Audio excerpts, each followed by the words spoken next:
दोस्तों, राहत इंदौरी का एक बहुत मशहूर शेर है। लगेगी आग तो आएंगे घर कई जद में है, यहाँ पे हमारा मकान थोड़ी है। 2-3 दिन पहले कानपुर देहात में एक परिवार की माँ और बेटी जिंदा दफन हो गई। वो छप्पर जिसे योगी बाबा का बुलडोजर चलाने के लिए आया था, उसमें आग लग गई और उसके बाद देखते ही देखते एक औरत और उसकी जवान बेटी दोनों जल करके राख हो गई। और जो उसके पिता थे बेटी के, गोपाल दीक्षित, वो बैठे बैठे इस लोमहर्षक दृश्य को बेबस देखते रहे।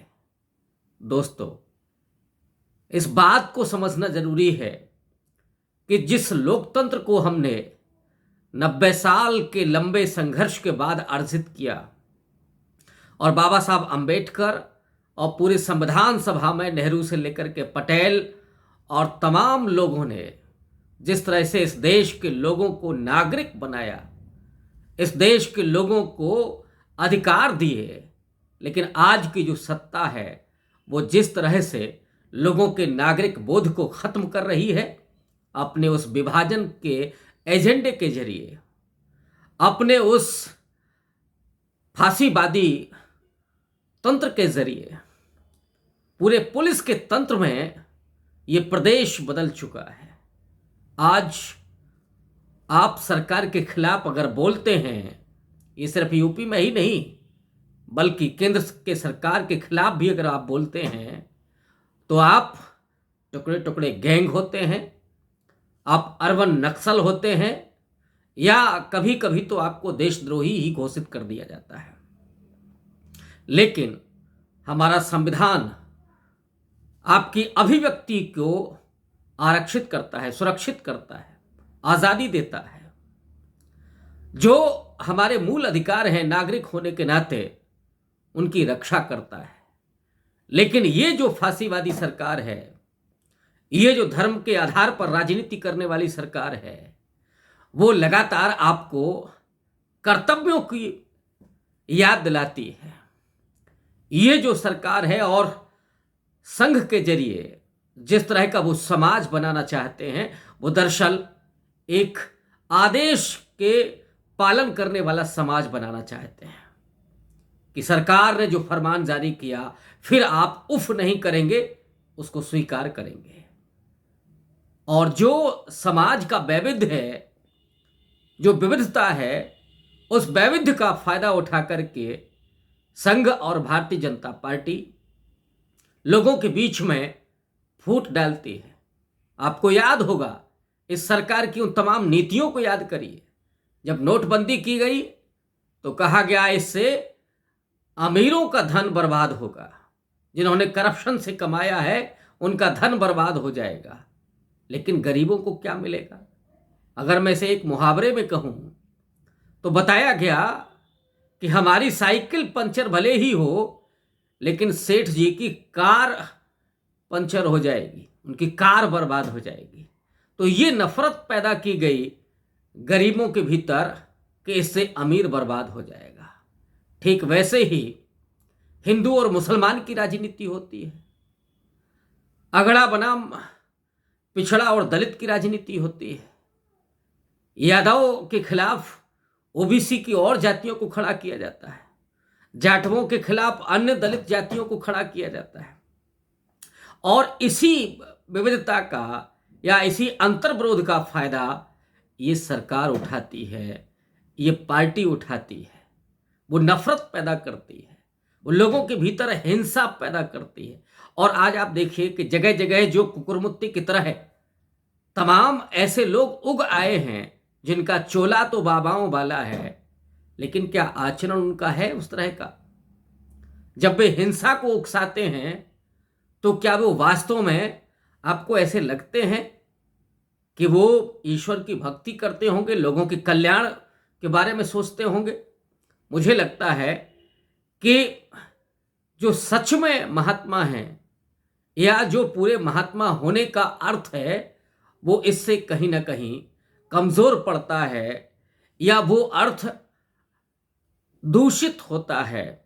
और इसलिए ऐसे लोगों को भी नज़र में रखा जाना चाहिए और ध्यान रखा जाना चाहिए कि वो क्या कह रहे हैं। कहीं आपके भीतर नफरत तो नहीं पैदा कर रहे हैं, कहीं आपके भीतर हिंसा तो नहीं पैदा कर रहे हैं, कहीं वो आपको हत्यारा बनाने की कोशिश तो नहीं कर रहे हैं कि आप तलवार उठाइए, इनका नरसंहार कर दीजिए या फला की गर्दन काट लीजिए। इस तरह की बात करने वाले ये बाबा नहीं हो सकते, ये हम लोग जानते हैं। ये बुद्ध का देश है, ये महावीर स्वामी का देश है। इस देश ने उस तमाम बाबाओं की परंपराओं को देखा है, विवेकानंद को भी देखा है, जो उसी भगवा वेश में जिन्होंने इस देश का नाम रोशन किया, लेकिन उन्होंने किसी धर्म के खिलाफ नरसंहार करने का तो कभी ऐलान नहीं किया था। वो हिंदू धर्म के मर्म को बता रहे थे। भले ही हमारा हिंदू धर्म से कोई साबका हो ना हो, या हम धर्म के विषय में ये चर्चा करें ना करें, लेकिन ये तो हम लोग स्वीकार करते ही हैं कि विवेकानंद ने असली धर्म के मर्म को बताया। या ऐसे ही और तमाम लोगों का आप जिक्र कर सकते हैं। बाबा साहब अंबेडकर ने जब बौद्ध धर्म ग्रहण किया तो उन्होंने उस धर्म के मर्म को समझा, तो उन्होंने कभी उस तरह से तो बात नहीं की, या किसी ने भी। लेकिन आज जो हो रहा है वो इस अर्जित लोकतंत्र के विरुद्ध है, और इसमें जो लोग नफरत करके एक दूसरे को शत्रु मानते हैं, और ये जो सरकार और ये पार्टी और जो संघ है वो उसका फायदा उठाते हैं, उनको सचेत हो जाना चाहिए कि जब अल्पसंख्यकों के घर पर बुलडोजर चला तो हमने प्रतिकार नहीं किया, जब दलितों की खाल खींची गई, उनको पेशाब पिलाई गई, तब हमने प्रतिवाद नहीं किया।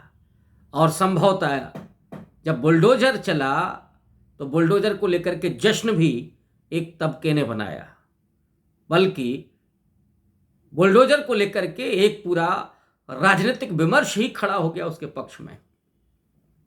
लेकिन वो इस बात को भूल गए कि जो सरकार अगर फांसीवादी हो जाती है तो फिर हमारा घर भी कभी ना कभी उस जद में आता ही है। इसलिए कोई भी हो, उस बुलडोजर के सामने, उस हिंसक यंत्र के सामने कोई नहीं साबुत बचता है। और इसलिए इस लोकतंत्र को बचाना जरूरी है, इस देश के मानव अधिकारों को बचाना जरूरी है, मौलिक अधिकारों को बचाना जरूरी है, और सबसे ज़्यादा ज़रूरी है कि हमारे बोलने की आज़ादी सुरक्षित हो।